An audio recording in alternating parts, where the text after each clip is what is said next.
Welcome back to another episode of the Always About People show. You're probably wondering why I sound so silly today. I lost my voice. And so yet we wanted to go forward with this show. I'm your host, Chris Allen, and I'm just going to have to do it with whatever voice I've got today. But I believe that the message is so important, we couldn't delay this conversation. Today, I've got a special guest. Brian Robinson is joining me.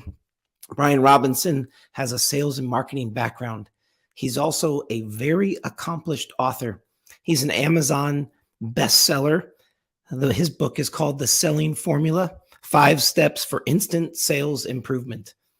And Brian is also a consultant. He advises many businesses, and he has his own podcast. His voice sounds better than mine. His podcast is called Real Faith Stories. And what you need to know is that I was able to join Brian last week as we recorded for an upcoming podcast where I shared part of my story. But at the end of this conversation, I asked Brian specifically, is there anything that you feel led to share with people, about people? You know that on this show, we talk about issues that related to people and leaders and leadership and culture. And Brian has a message specifically today, something that is on his heart that I believe is going to help you. And so I'm going to try and talk less today. Brian will talk more, but I'm really, really excited for you to get to meet my new friend, Brian Robinson. Would you help me welcome Brian? Chris. Hey, Brian. Thanks so much. I know I sound terrible, but I'm so glad you're here. Thank you. Really appreciate the opportunity to share with the folks that are watching. Yeah. The whole backstory is, and this is regarding performance. And I had a very powerful experience where, as you mentioned, I wrote a book. I got on a bunch of podcasts promoting that book. It did well. And I've got a dear friend who is well known in the sales and marketing space, world renowned, as a matter of fact, who invited me on a webinar. This was several months ago, to go ahead and talk about the 5 components of the selling formula. I said, absolutely, I would love to. I thought it'd be a lot of fun. And I found, as the day drew near to go ahead and share this information, I've been doing this process, by the way, for decades. I've followed this, so it's part of who I am. But I still found myself writing out notes, over-preparing, being concerned about how I would appear to the folks that he works with as clients. And so about 30 minutes before the webinar was supposed to start, I am literally laying on my back, doing deep breathing exercises, trying to release the stress. I'm quoting scriptures, and I am trying to do everything I know to do to calm myself down, and nothing's working. And so I cried out to the Lord. I said, please help me with this. And here's what I heard in my heart. I'm going to teach you a lesson. I'm looking like, oh, really? Can you help me now and then teach me a lesson a little bit later? No, I'm going to teach you a lesson. So I get introduced just like we got introduced a moment ago. And I start going through the 5 steps. And you know what it is when you get utterly stressed out, you get into your lizard brain and you cannot think. The nuances that you would normally utilize when you talk to people, just they fly out the window. Mm-hmm. I'm experiencing that. And in my mind, I'm hearing this voice, you are completely effing this up. And I'm like, what is going on? And I heard it again. You are really effing this up. So I'm having this dialogue in my brain while I'm trying to communicate with people just like this. Yeah. And then, 10 minutes in, the host graciously starts to ask me some questions, and it calmed me down. Things smoothed out. And at the end of it, I was so stressed that I felt like my left eye was going to fall out of my head. And he texts me and he says, hey, great job. You seem really calm. Yeah, right. No idea how stressed out I was. And so what happened was I knew I was going to need to process this. So I journal just about every day. And I got up, I went to bed that night at 7:45 because I could not stay awake any longer because of the cortisol that had been flowing through my body. I know you're an expert on this stuff, Chris, on cortisol and all the effects it has negatively in your body, right? So I got up the next morning and I wound up journaling for almost an hour, pages of content. And here was the bottom line. The bottom line was the Lord showed me that when I try to perform, it subtracts from who He created me to be. Actually removes the capability I have when I try to perform for people. And then He followed up with a statement, you are enough. And then He led me into praying and renouncing the spirit of performance in my life. And before I did that prayer, He started to show me similar circumstances in my life where I had felt similar stress and desire to perform. And as I'm renouncing this spirit of performance in my life, I literally felt a shift happen. And I felt this breakthrough and freedom that I have never experienced before. And I realized when I took a step back that I have been a performer for the majority of my life. Yeah. You know, athletics, academics, different businesses, always trying to gain acceptance in some form or another, right? Whether it's through getting great grades or getting accolades in some form or fashion. So that's a summary of what I experienced. Well, Brian, I think what's so interesting is looking at your story and at your profile. Most of us would say, gosh, Brian is accomplished. He's a best-selling author. He's, a podcaster. Surely he wouldn't be nervous or trying to perform on some show. And I think what I would love to explore is, why is it that we all feel this need to perform? You said it before that we're trying to gain the attention or the approval of other people, but what does that say at a deeper level for us? I've dug into this with some other people that are coaches, and it really boils down to the statement that you don't feel like you are enough, which is rooted in what we call in Christian circles an orphan spirit, and not feeling like you're worthy enough to accept the love and the kindness of God. And so we feel like we, in air quotes, those that have this sense of orphan spirit, like we can never quite measure up to the love that we are given freely by our Heavenly Father. So I think, to all of our guests, what I would just share is, many of you know that I'm a person of faith, and obviously Brian is as well. But whether you are a person of faith or not, this same concept applies, that ultimately each one of us is trying to gain the approval of someone or something. We all feel lost and we want to feel valued. Brian, I think one of the most interesting things that I would tie to the broader culture of organizations is that McKinsey came out with a study back in September that said what employees want most is to feel valued by their organization, valued by their manager, and feel a sense of belonging. Essentially, we're all orphaned and want to feel like we're a part of something. We want to belong. And so whether we're inside of an organization or we're just trying to gain the approval of people through our voice or through a podcast or through a show or a book or whatever it is, we're all trying to gain some level of approval. What's amazing to me, though, Brian, is how that anxiety struck you at such a deep level. I'd love for you to maybe help some people today who, in this new work from home environment or hybrid environment, the effects of COVID over the last few years, it changes in schools and kids and all the organizations we know. I'm sure that the stress and anxiety of life has some other people on their backs right now. How would you help them today? Great question. I found, for me, the best way to release these types of feelings is to literally get out some paper and just start writing about it. Journal it out. And maybe some of your viewers do that already. But for those that have never tried it, this is the perfect time, I would suggest, that you try it. And don't edit. Excuse me.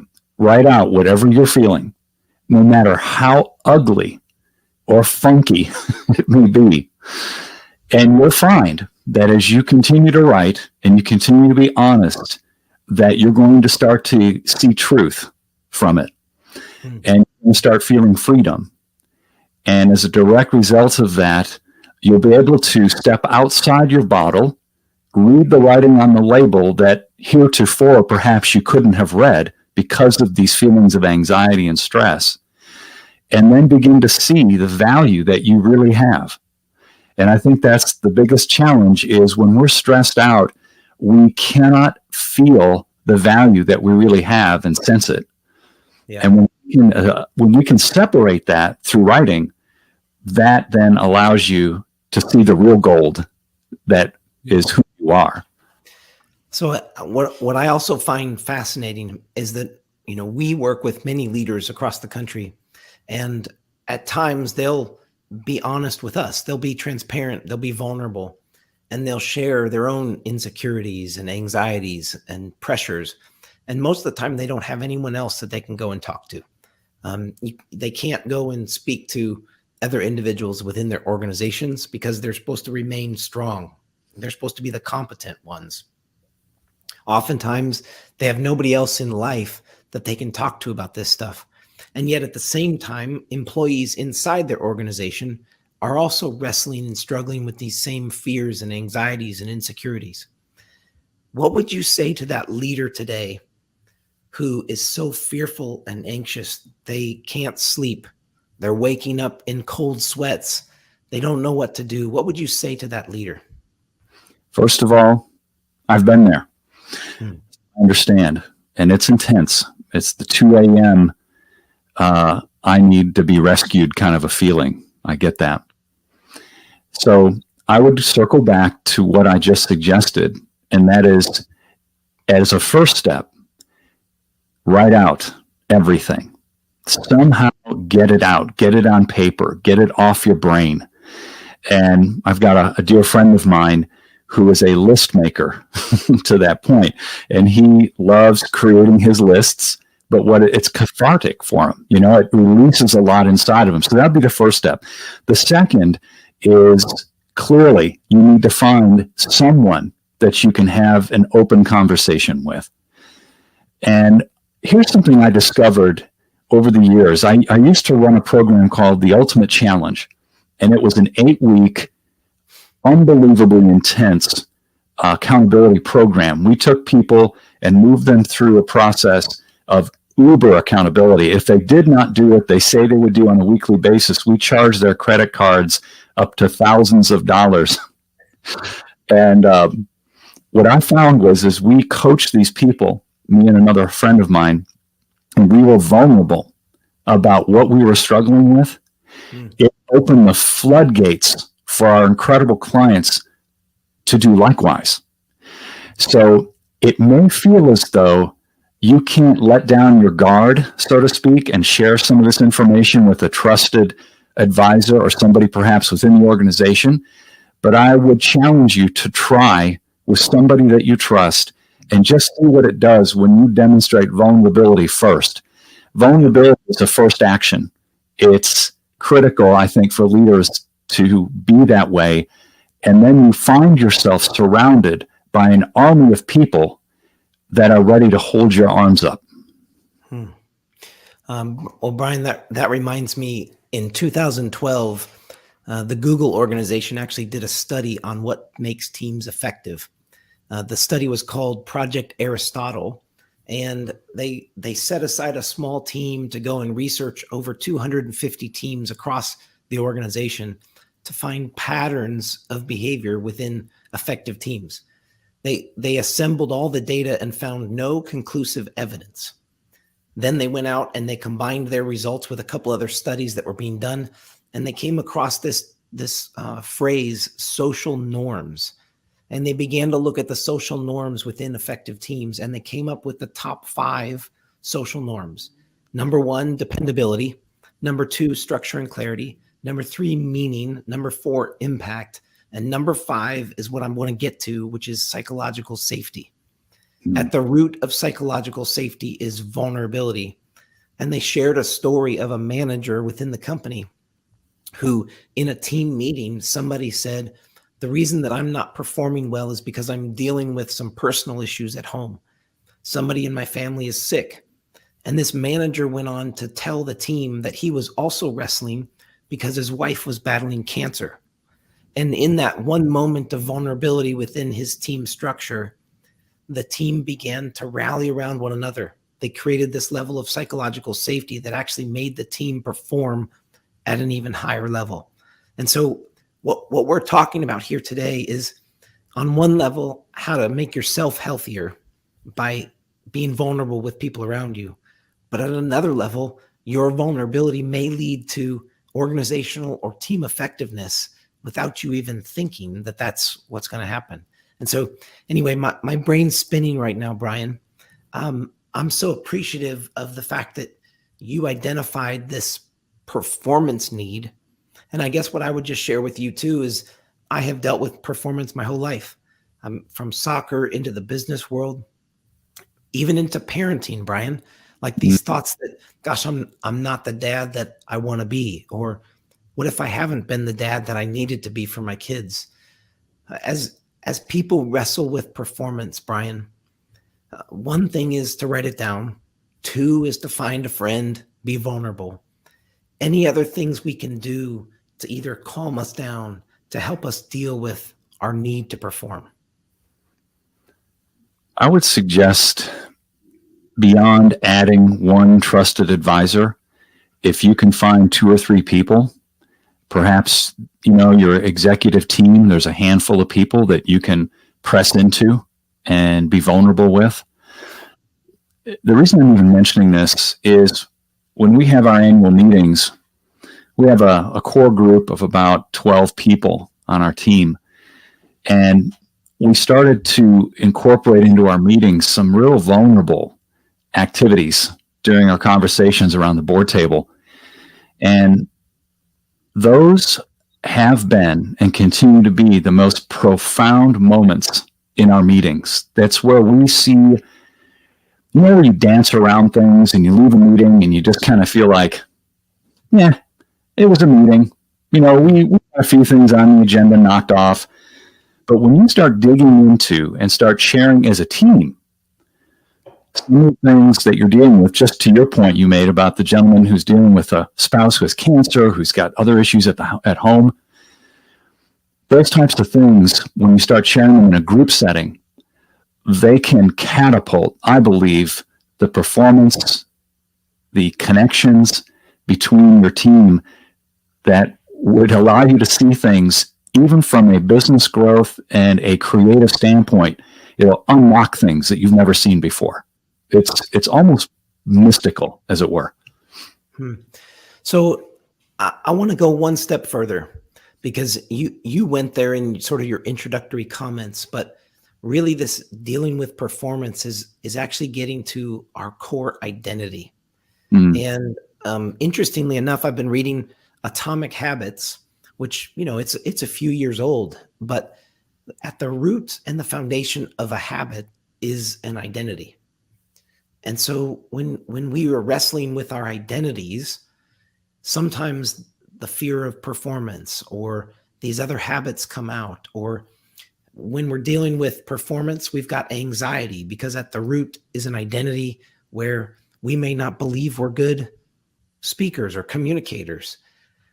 Could you just go back and touch on the identity issue again? For you, where do you think this idea to perform, or this need for performance, where does that come from?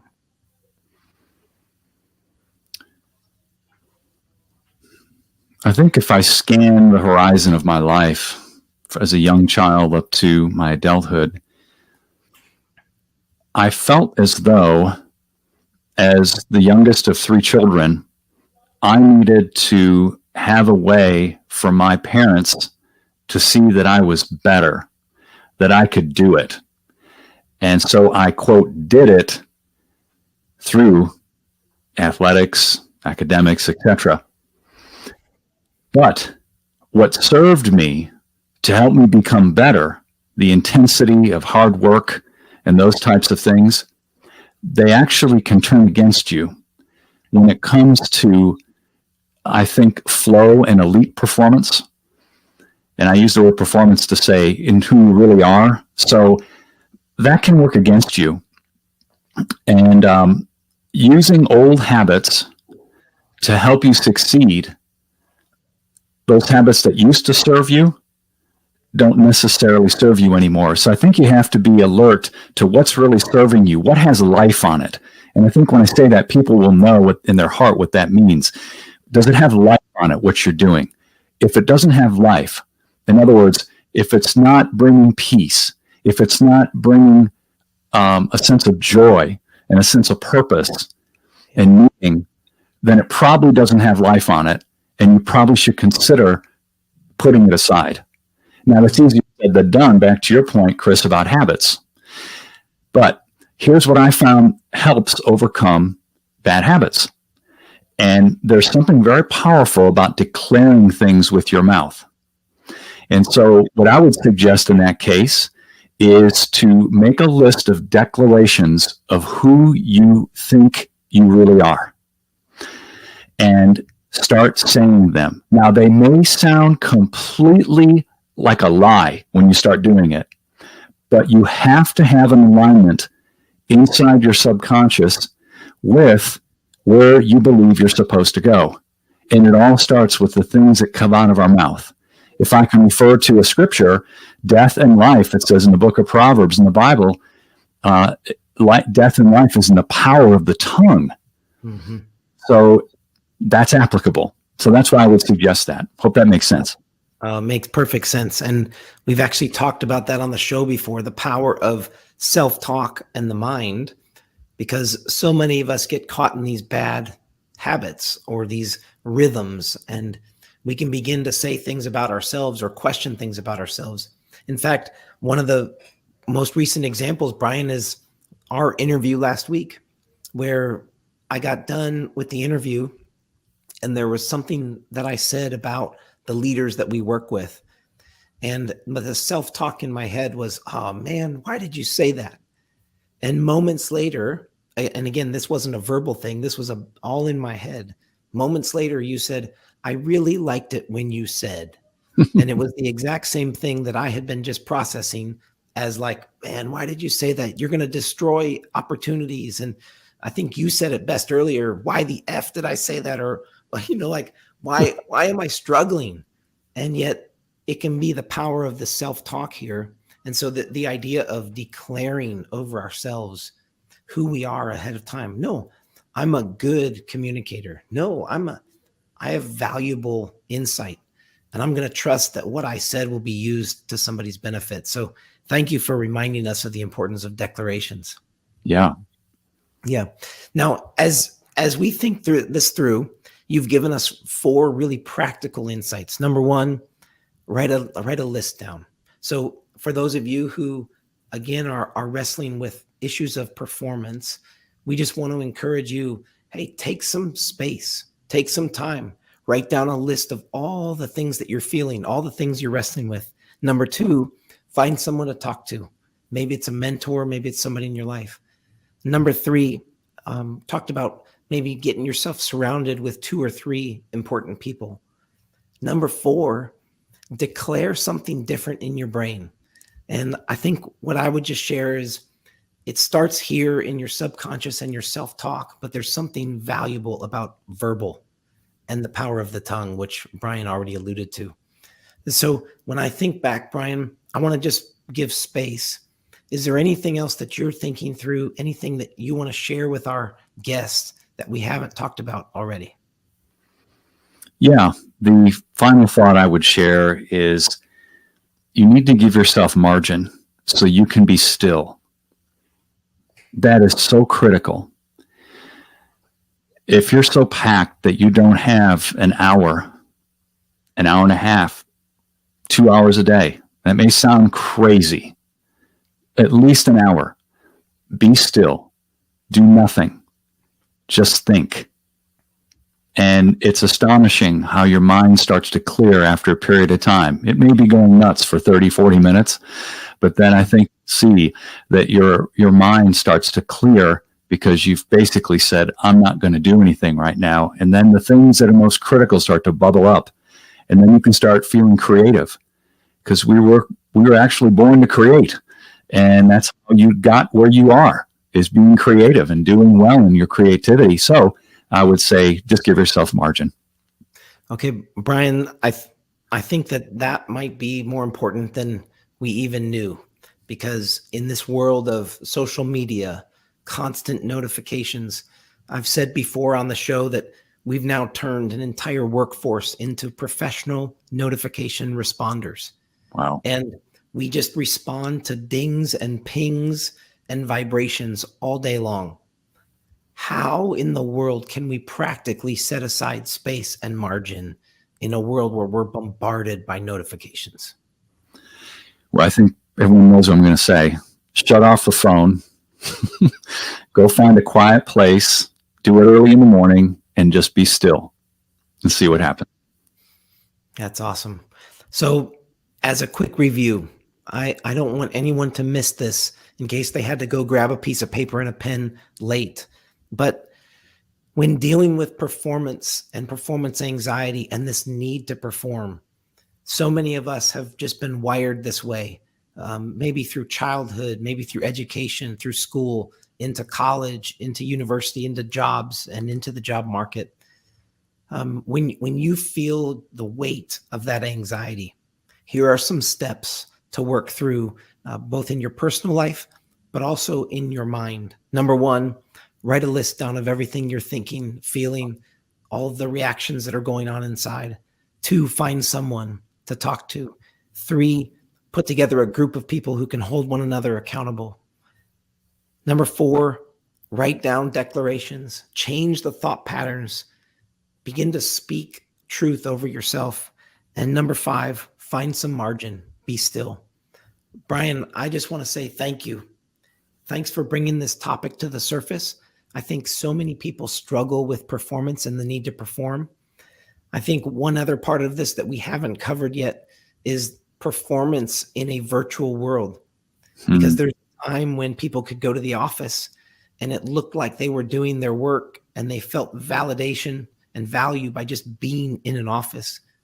Now I think we have people that are constantly trying to gain validation, whether it be through responding to notifications within 5 minutes, or quickly responding to text messages, or logging on early and staying on late, but anything to prove my value. And so I think this conversation is more relevant and more practical than ever before. And I'm praying ahead of time that this message would greatly impact someone who's listening after the fact. So Brian, I just want to say thank you. And I want to leave one more space. Is there anything else that the Lord has put on your heart and your mind to share with our guests?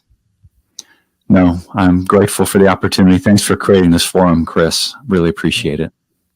All right. And to all of our guests, I apologize one more time for my voice. We're just going to know that this message went out regardless of what I sound like. And we thank you for joining us live on the Always About People show, whether you're watching on LinkedIn, on YouTube, on Facebook, whatever medium you're watching. We appreciate you being here.